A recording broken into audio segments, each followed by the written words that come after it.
today our discussion is about Noma.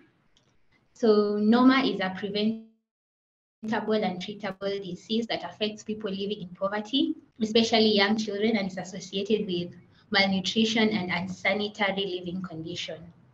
Mostly, it affects people in isolated communities who have limited access to healthcare and vaccinations.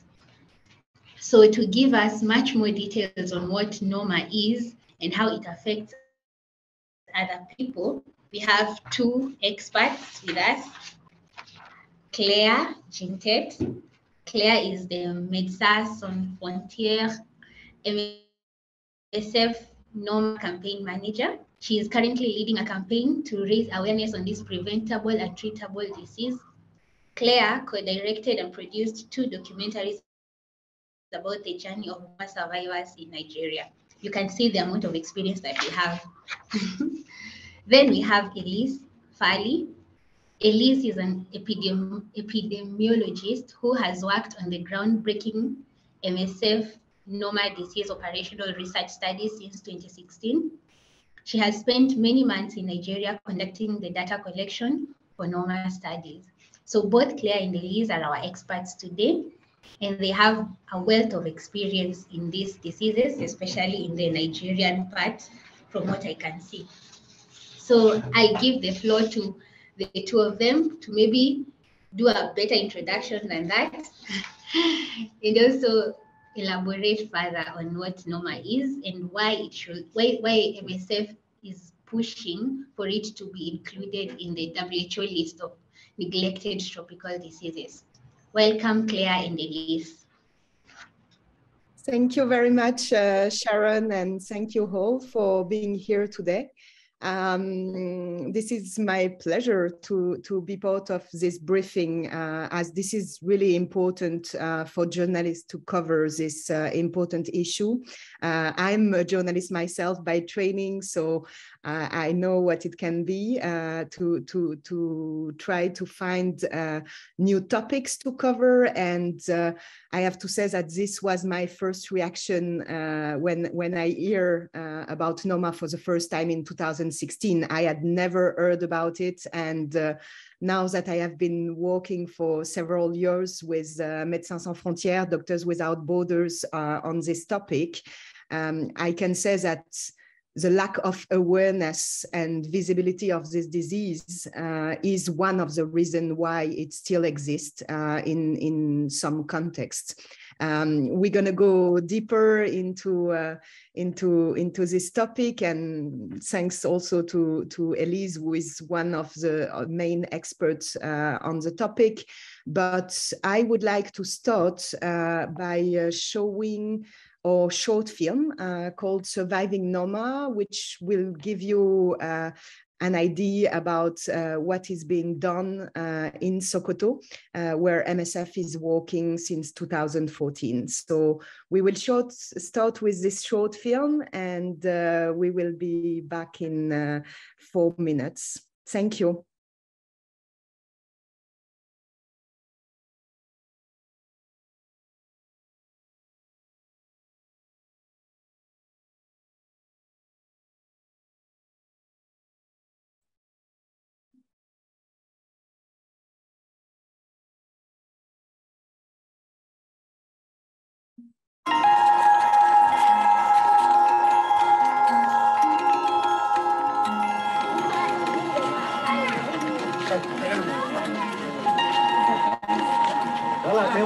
Ina kwance lokacin ina kamar zazzabi, yana jin na ya kumbura duka. In sa hannu na yana jin in yayi laushi. Sai nake kuka. Ina kuka ina kwance ne kada a zaure ko da sa hannu in ji ya ƙure.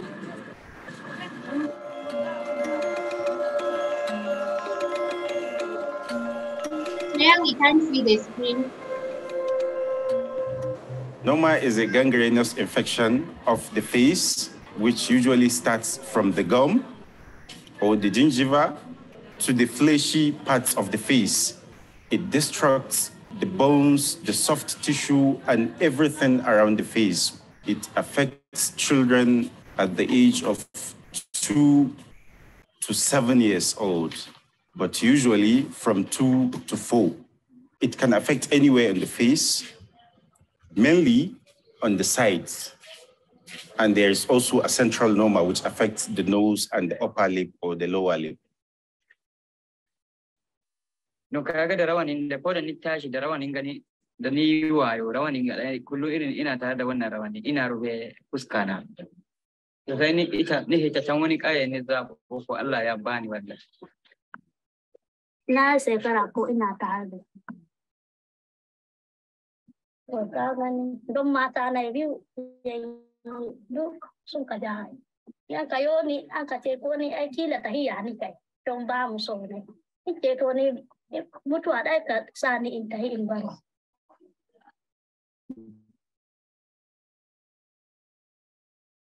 Noma patients really have that stigma whenever they get into the society.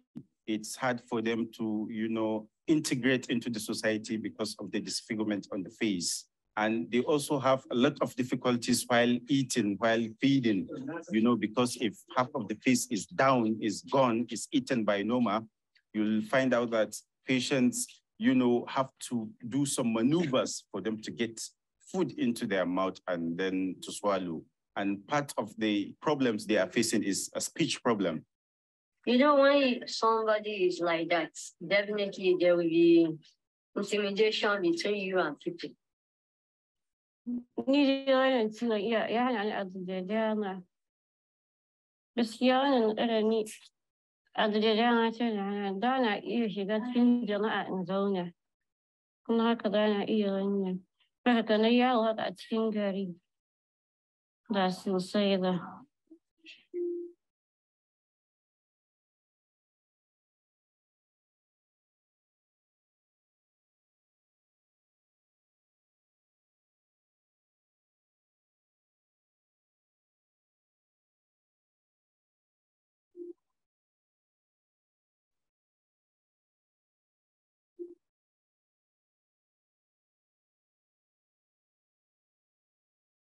No one came to this hospital and go back remaining the same. Because the way they come, they will go back different. Since the operation was done, I'm so happy. I can go to anywhere. I can stand with people at anywhere. I felt I'm a human being like others. To anybody that is in my condition like this, they should not feel bad and they should not lose hope.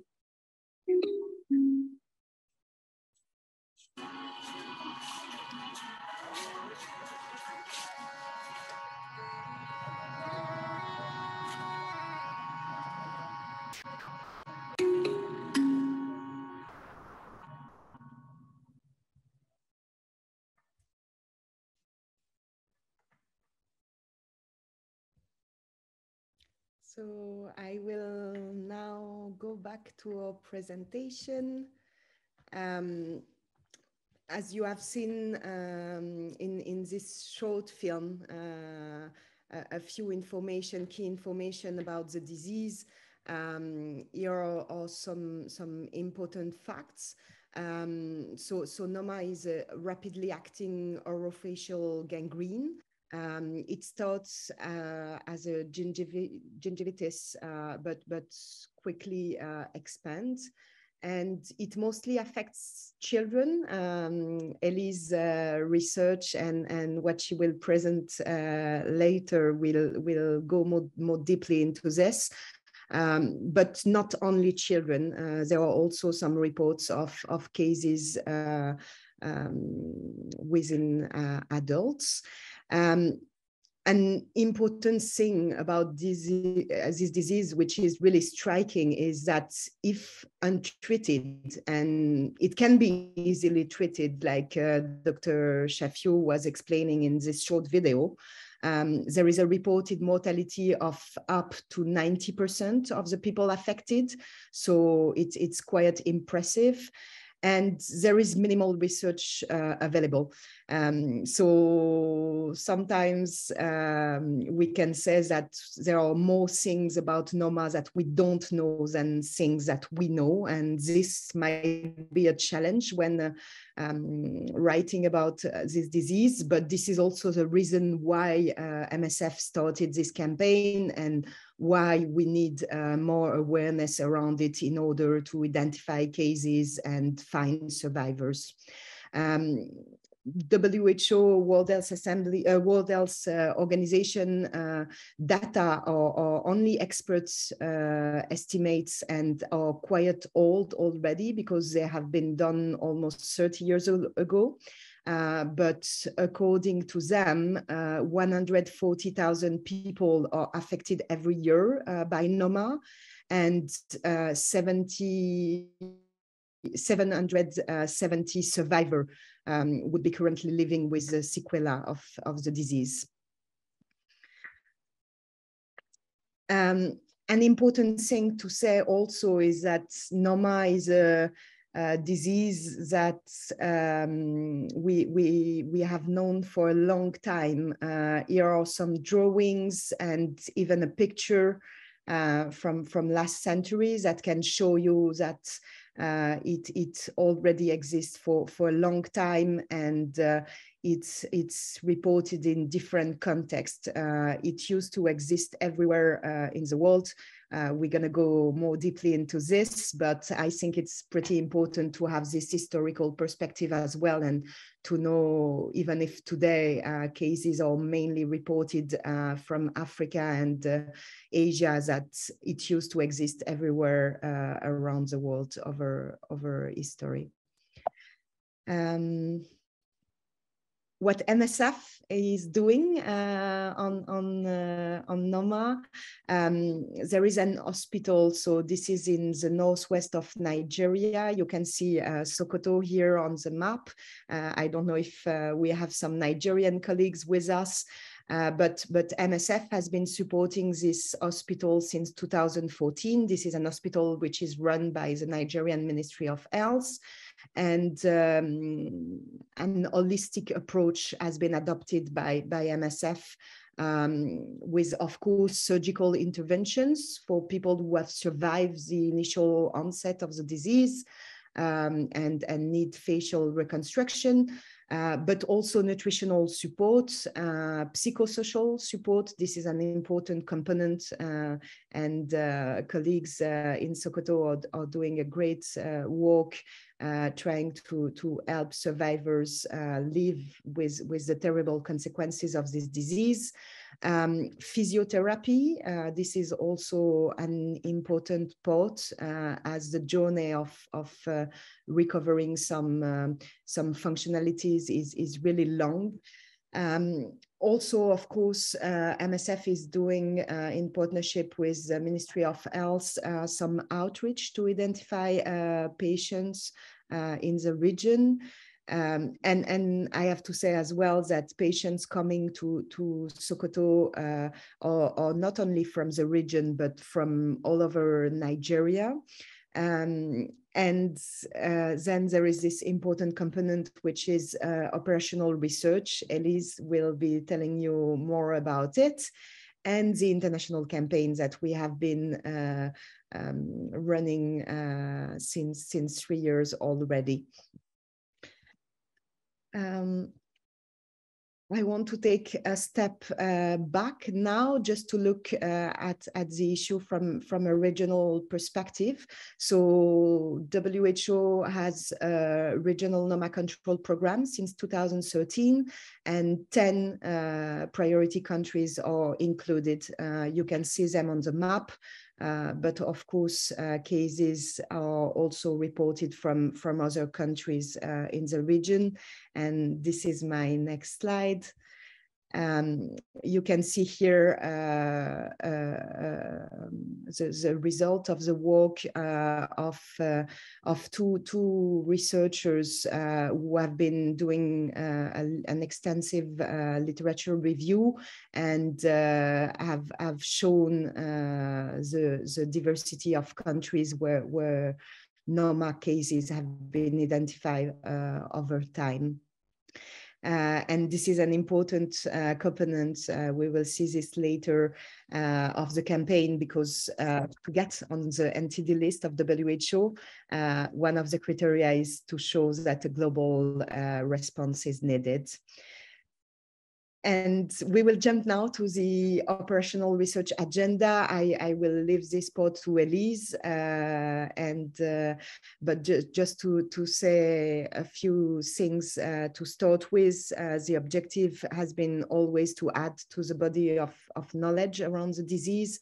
As I was saying, this is a disease that we need to know more about, and provide information for program planning and advocacy.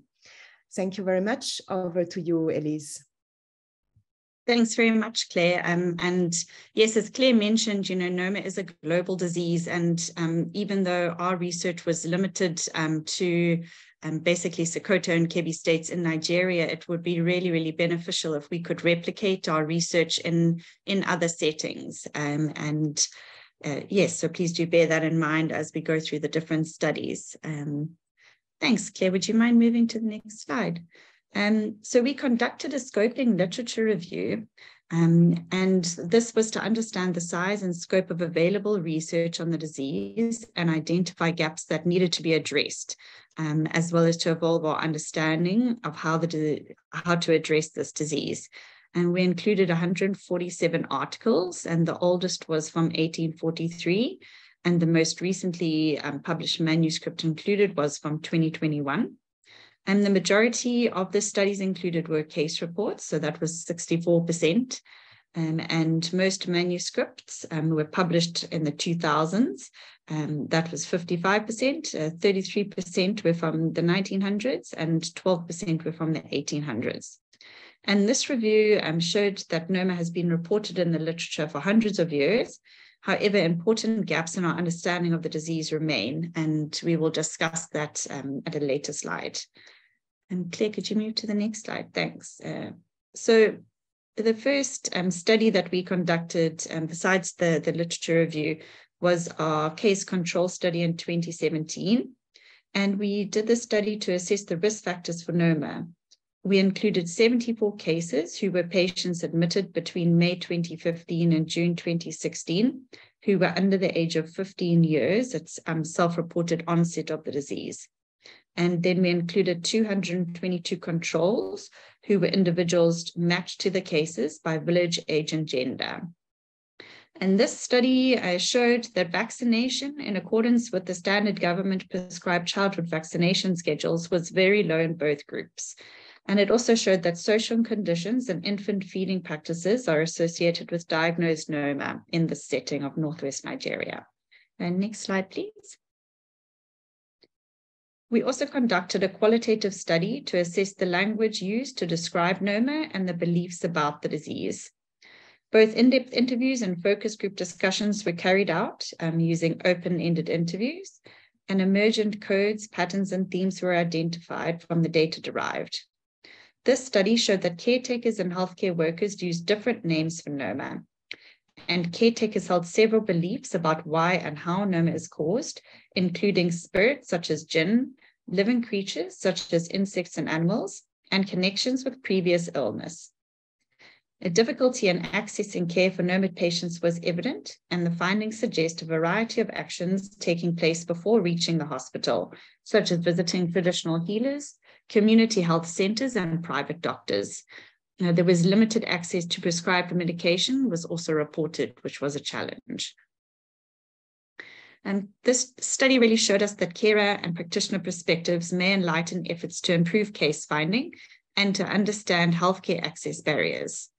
Differences in disease naming illustrate the differences in beliefs and have an impact on health-seeking behavior, which for Noma cases has severe ramifications due to the rapid progression of the disease.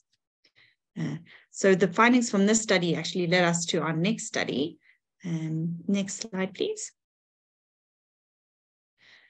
And so in 2018, we conducted a qualitative study utilizing in-depth interviews with 12 caretakers of patients and 15 traditional healers.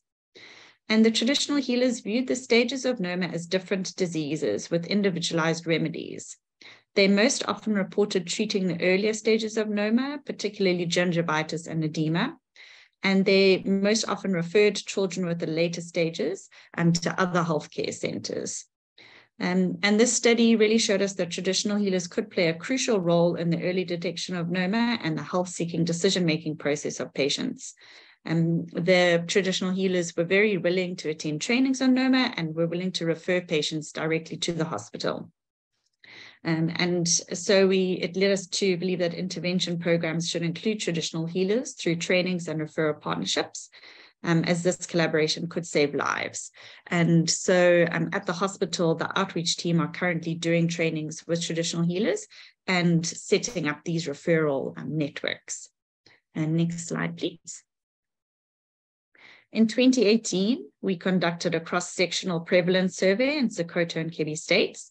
We conducted geosampling using satellite imagery, and caretakers answered a structured questionnaire, and oral screenings were conducted using the WHO Noma classification system. We then conducted a weighted analysis of Noma prevalence. Next slide, please. We visited 3,499 households and sampled 7,122 individuals. 98% of caretakers were female, and the median household size was 5. 60% of included children were aged between 0 and 5 years, and 52% were female. And next slide, please. Simple gingivitis was identified in 3% of children, acute necrotizing gingivitis in 0.1%, and edema in 0.05% of children. No later stage Noma was detected in our study population, but when we were out in the villages doing our study, we did come across stage 5 Noma patients who we then brought to the hospital for treatment. The prevalence of severe acute malnutrition was 4%, and moderate acute malnutrition was 8%. Next slide, please. Based on these study results, we estimated that 129,000 individuals aged under 15 years would have any stage of Noma at the time of the survey. The majority of these would have had simple gingivitis and then also acute necrotizing gingivitis. This study has shown that the prevalence of any stage of Noma is higher than previous estimates. And while we did not find any later stages of the disease, the high rates of simple gingivitis and the presence of known risk factors for Noma, such as low vaccination rates, malnutrition, and poor access to healthcare, suggested the need for improved coverage of preventative interventions and access to care in Northwest Nigeria. And Noma prevention and control will require a concerted health systems approach, and adding Noma to the WHO's list of neglected tropical diseases will facilitate global attention for Noma and the allocation of much needed resources to those countries where Noma continues to be a public health problem. And Claire will discuss this addition later in the presentation. And next slide, please. And one of the final studies I want to talk about today is our outcome study. We conducted a case series study with 37 patients who had been surgically treated for Noma. The median number of months between last surgery and follow-up was 18, and most patients had 2 to 3 surgeries. The outer cheek was the most severely affected anatomical area. And all respondents in our cohort said that the surgery had improved their quality of life. And respondents said to us that the surgery had led to decreased social isolation and being included in communal activities and functional improvements. Our findings from this study suggested that surgical care for Noma patients did improve their quality of life, despite minimal evidence that trismus had improved. Next slide, please. Now I just want to give you an overview of the studies that we are currently busy with, and also those that are planned in the future, and list out some possible areas for future research. So we are currently writing up our study assessing the healthcare workers' knowledge, attitudes, and perceptions of Noma. Once again, these are healthcare workers in Sokoto and Kebbi states in Northwest Nigeria. We are also in the analysis phase of our study assessing the proportion of pediatric admissions at the Anchor General Hospital presenting with any stage of Noma. And Anchor General Hospital is in that same region. It's in the state just to the south of the hospital. We are also currently developing a pilot study to test our study methodology and gain a preliminary understanding of the organisms present in the oral flora of patients with Noma. We're currently undergoing ethical review for that study, and we're hoping to start data collection in possibly June this year. And that pilot study, the findings from that will form the basis for a large grant application that we are hoping turns into a multi-year study. And we are also in the analysis phase of the study assessing the medium-term outcomes of Noma patients. So once we're done with that analysis, we'll write it up and publish that. And all of our research and our literature reviews and our work in the field have shown us, as Claire mentioned before, that really what we know about Noma is completely overshadowed by what we do not know, which is really quite concerning. And this really needs to be addressed, especially because this disease has been around for hundreds of years. And so future research, what we are hoping should focus on determining the burden and distribution of the disease on a global scale. It would also be really helpful to understand the true mortality rate. As Claire mentioned, the untreated mortality rate is reported to be 90%, and it decreases drastically to around between 10 and 20% for treated Noma. It would also be good to do studies understanding the pathogenic causes of Noma and the factors that influence prognosis and outcomes after treatment. And so it would be really helpful to do these studies in settings outside of Nigeria. And so if you do know any study groups who are perhaps working on Noma or interested to work on Noma, please do give them our email addresses, as we'd love to hear about their work. Thanks. I'll pass over to Claire to give us some more information on Noma, the Noma addition to the WHO list of NTDs.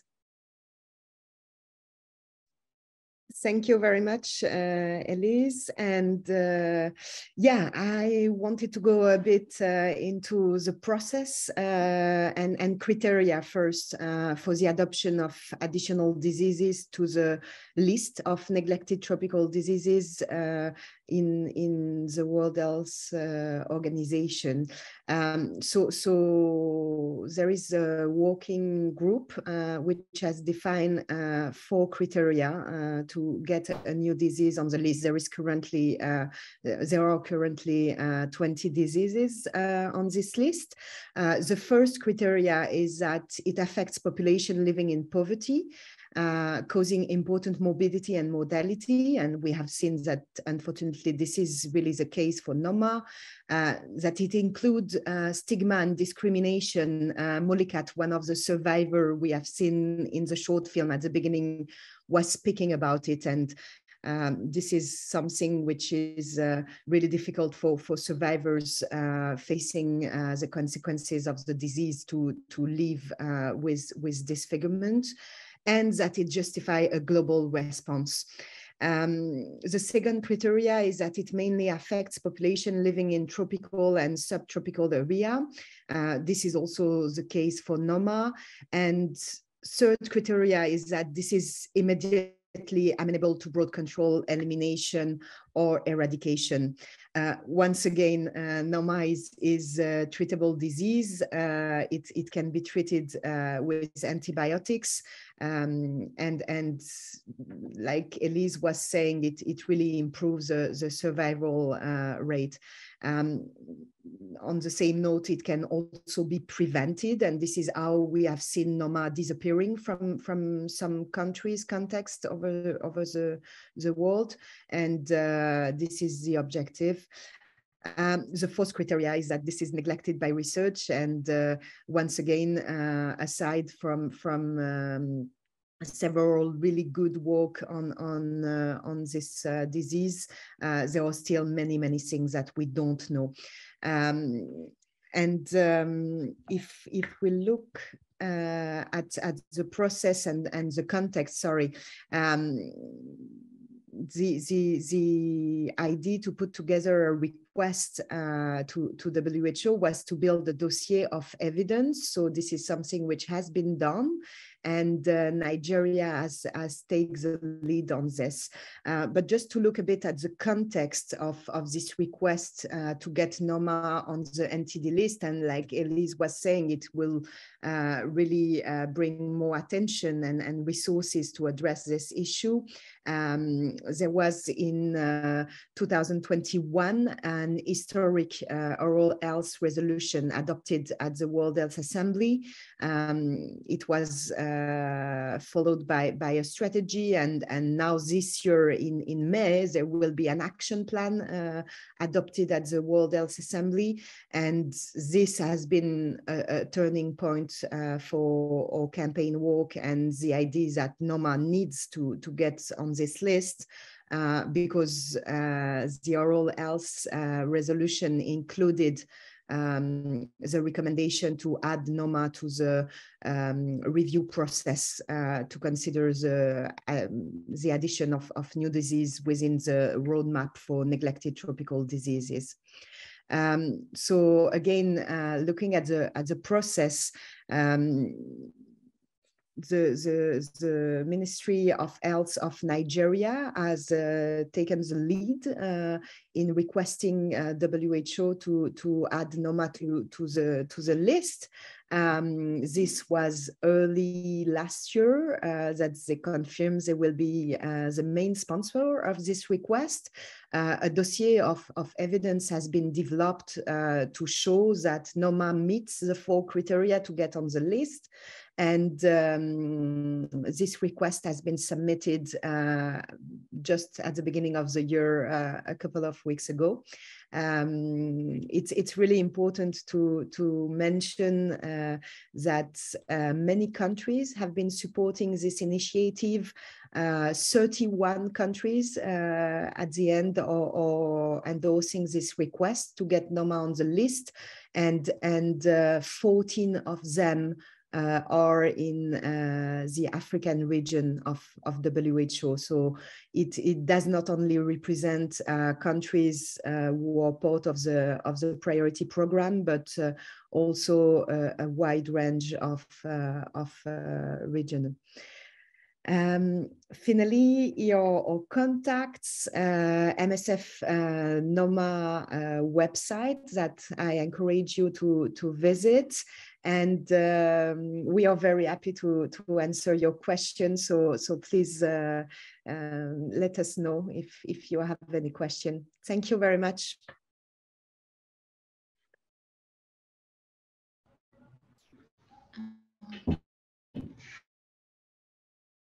Thank you very much, Elise and Claire. That was a very wonderful presentation.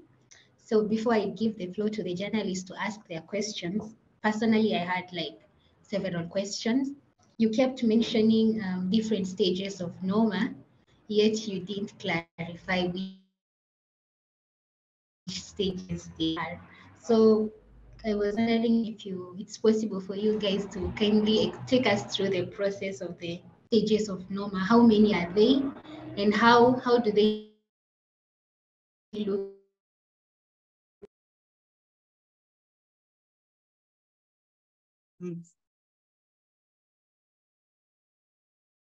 Sharon, can I go ahead and answer? I couldn't hear you at the end of your question. Yeah, you can go ahead and answer, Elise. Okay, perfect. Yes, that's a very good question. And, even in the literature, there have been different stages that have been mentioned in the different reports, but the WHO in their booklet on the diagnosis and treatment of Noma have been quite specific about the different stages of Noma. So the first stage is simple gingivitis, and that is a warning signal of Noma. Claire, do you perhaps have that slide of the picture? Okay. And then so stage 1 of Noma would be acute necrotizing gingivitis. Stage 2 would be edema, so it would be the swelling of the cheek. And stage 3 would be the gangrenous infection. So this is all still acute Noma. Stage 4 is scarring, and stage 5 would be the last, which would be, people call it different names, but basically the inactive stage of Noma, which is the sequelae stage of Noma. And it's very important to note that the first beginning stages of Noma progress very, very rapidly.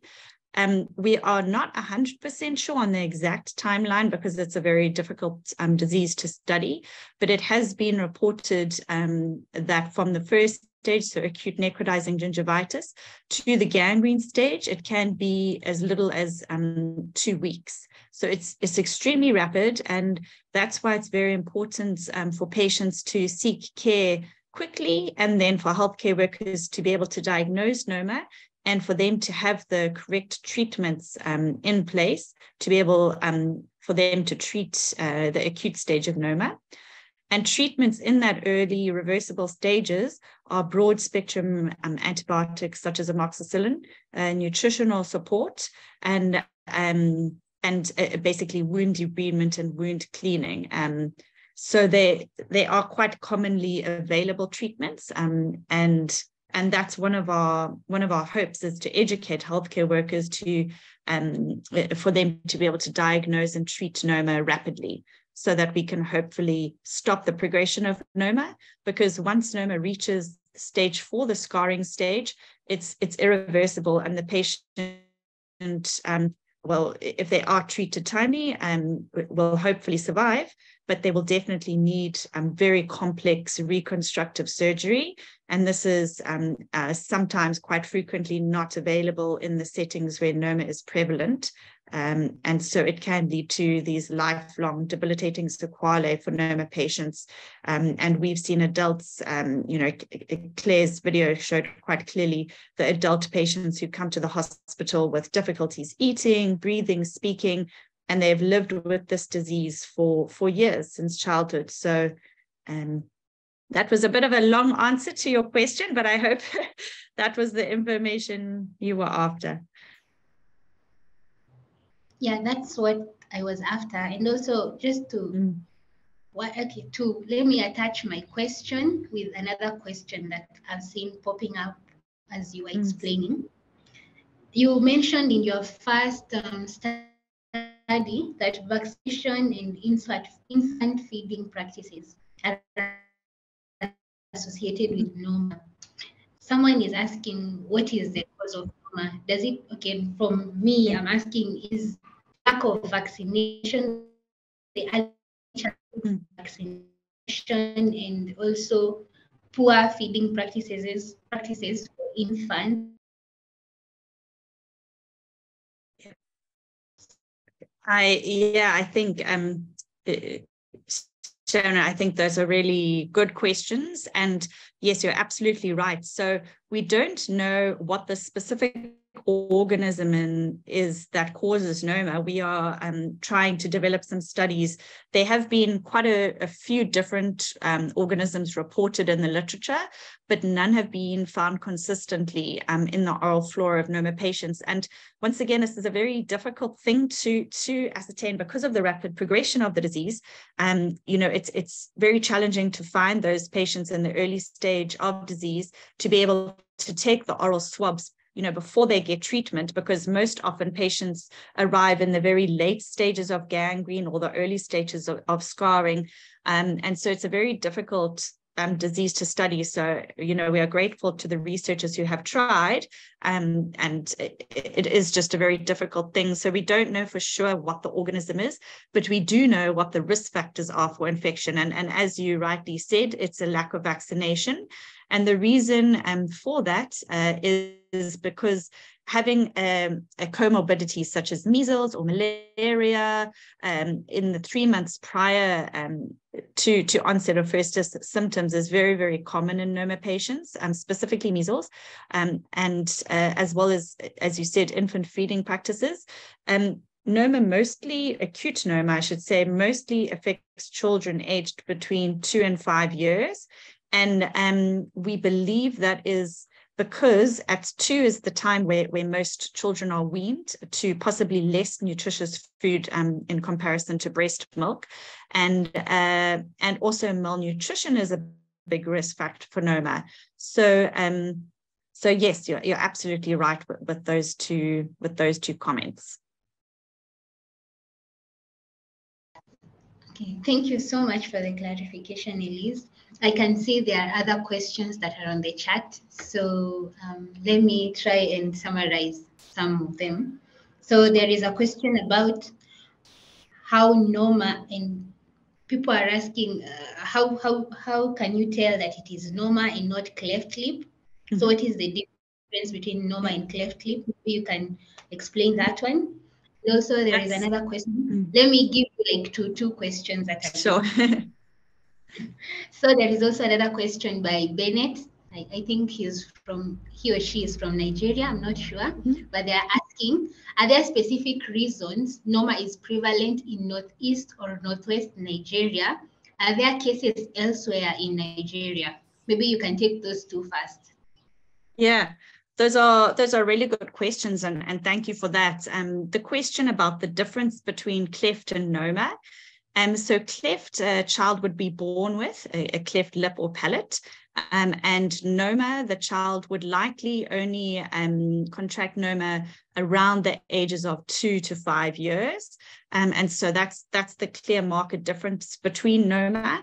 It's also that so with Noma, the child would be born with a normal orofacial region, and then they would progress through these stages quite rapidly. And so we would also take a clinical history of the patient when diagnosing them with Noma. But it's a clear distinction with cleft is that the baby would be born with a cleft.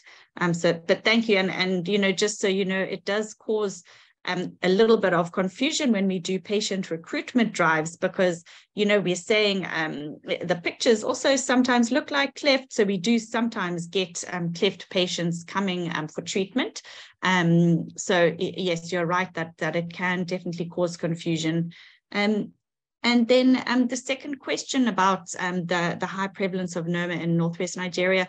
So what I actually think is the case is that it's not that Noma is specifically, there are more cases in the Northwest. I think it's that the hospital is there and that a lot of research is done because of this hospital and because of the access to the patient population there. And that's why more research is done in that area. So it appears that there are more Noma cases, but actually in reality, the risk factors for Noma are widely distributed, not only in Nigeria, but actually in many countries around the world. And so I think our understanding of the distribution and the prevalence of Noma needs to be improved. And that's one of the main gaps in knowledge around the disease, because I think a lot of Noma cases go unreported and undiagnosed. I think many patients pass away at their homes without seeking care. And I think a lot of patients that seek care, the healthcare workers have not heard of Noma, so don't diagnose it and are unable to treat it. And I think even those who do seek care and are treated, I think they are often not reported, especially in the scientific literature. And that all combines to make our understanding of the distribution and prevalence of Noma inaccurate. And we really need to do more work on that. On a personal note, I know that I've seen a lot of Noma cases in countries where it's never been reported in the scientific literature. So, I think it's more that we just don't understand or know how wide the distribution is of Noma.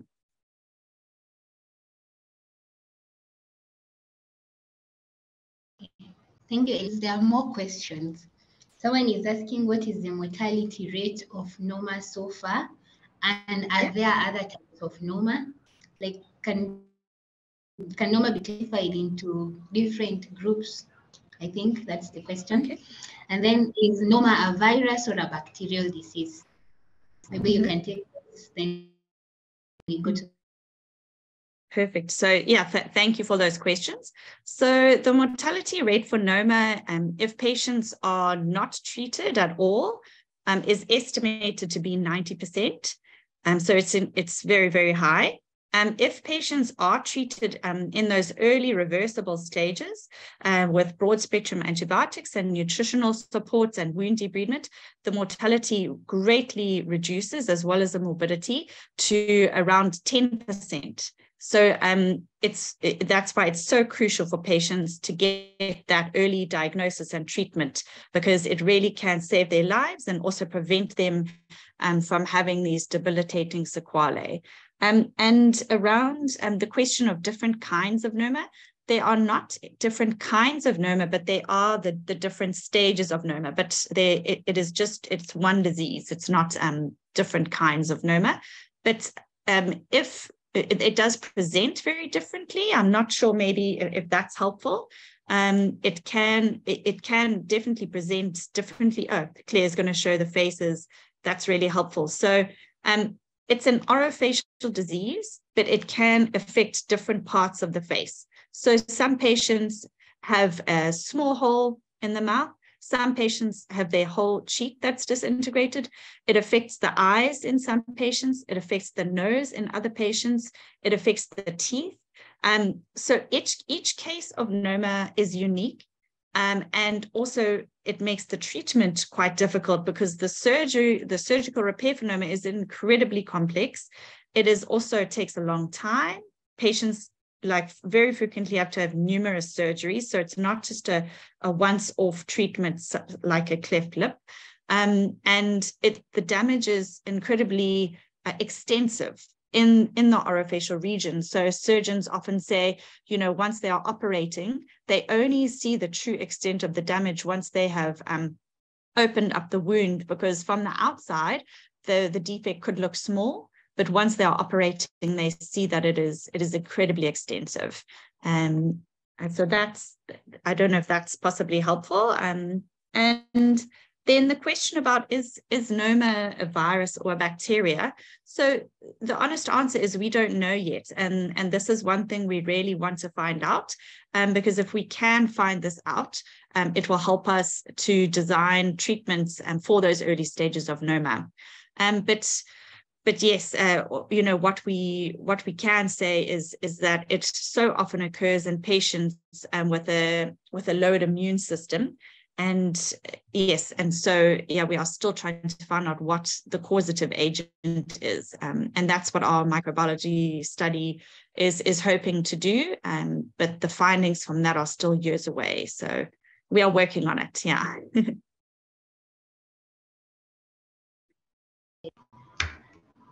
Great answers. So now the other question is, can you speak more on the relationship between malaria and Noma? Because there was a time you were presenting and you mentioned malaria and Noma, and another disease which you mentioned, I think it's, I've forgotten which one, but you mentioned malaria and another disease. So, and their relationship with Noma. And also the second question is there a way to tell if a child is at risk of Noma and take preventive measures before they get to 2 to 5 years? They're 2 to 5 years, which are the age you said they're likely to acquire the disease. Thanks. Those are another two really good questions. Thank you. Thank you for these. So yes, in terms of the link between malaria and Noma, and the other disease I had mentioned was measles, but it's also HIV. It's any concomitant infection, and the reason why we think that patients with these comorbidities are more likely to contract Noma is the effect that these diseases have on the immune system of the child. So that's why we see any comorbidities such as malaria or measles or HIV in the 3 months is very likely to have occurred in the 3 months prior to the onset of symptoms. So that's the link with malaria. And then the other question was, can we identify children that are at risk and put in some preventative measures? And I love this question because for me, all we should be focusing on with Noma is prevention, rather than treatment, because the preventative measures are are there, and it is possible. And really the main one I would say is malnutrition. So look for children who are malnourished and put in preventative measures, get them to a feeding center, help them improve their nutritional status. I think that's a key one. And the other one is vaccination. So your routine childhood vaccinations are incredibly important. And then also oral screenings. So if we could include oral screenings in our routine healthcare visits for children, in their vaccination visits, in malnutrition surveys, I think we would be able to identify children who have simple gingivitis or even maybe acute necrotizing gingivitis, and then make sure that they get access to these interventions such as nutrition and vaccinations. So that's a fantastic question, and something I think we really can do. It's feasible. Yeah, thank you. Thank you, Elise. There is a question that is throwing a wax in the spanner. Yeah. So someone is asking, if there is the cause for the disease is not known, then why is antibiotics being administered? Then there is another question. Sorry. I'm taking two. So the next one is there a vaccine against Noma? And if yes, is it available in many countries affected with these cases? Those are two good questions. Thank you. So the question about antibiotics, I think it's a really good and an interesting one. And you know, we have found, and the WHO have specified that antibiotic treatments should be given in those early acute reversible stages of the disease, and they are effective. They are definitely effective. And first of all, they could be treating whatever the organism is that causes Noma, but also there are a lot of secondary infections once the Noma patients arrive at the hospital, and several of those infections are bacterial, and so the antibiotics are definitely effective in those early stages. But that's a very good question. And the second, unfortunately, there is no vaccination against Noma. That would be wonderful, but it doesn't exist at this time because we are still unsure of what causes Noma.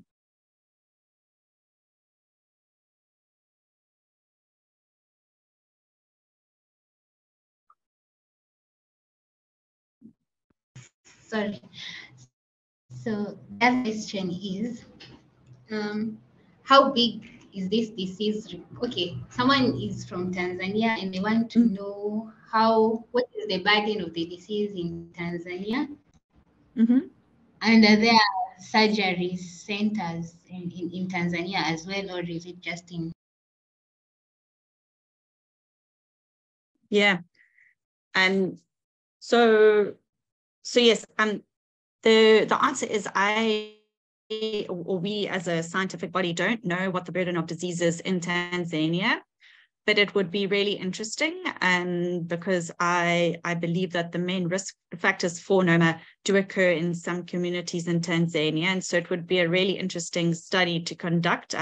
You know, something similar to our prevalence study. It would be really interesting if we could conduct that in other settings, including Tanzania. So yes, we don't know the answer to that, but I would be very interested to find out. And the second question, are there surgical centers in Tanzania specifically dedicated to Noma? As far as I know, they aren't. As the Noma Hospital in Nigeria is one of a few centers in the region who do specialize in this. But I would say I'm not sure if other hospitals possibly do provide surgery for Noma patients. It is possible. I just don't know about them at this time, but I don't think that there's a dedicated Noma center there.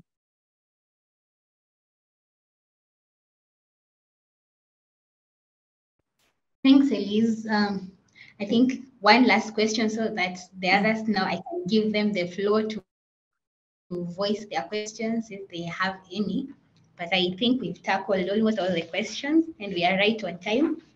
So my question was, you actually Claire. Claire talked about 14 countries in Africa who are endorsing the WHO request to include Noma in the NTDs priority list. So would you happen to know them specifically and give us like maybe a list of these countries? Some of them.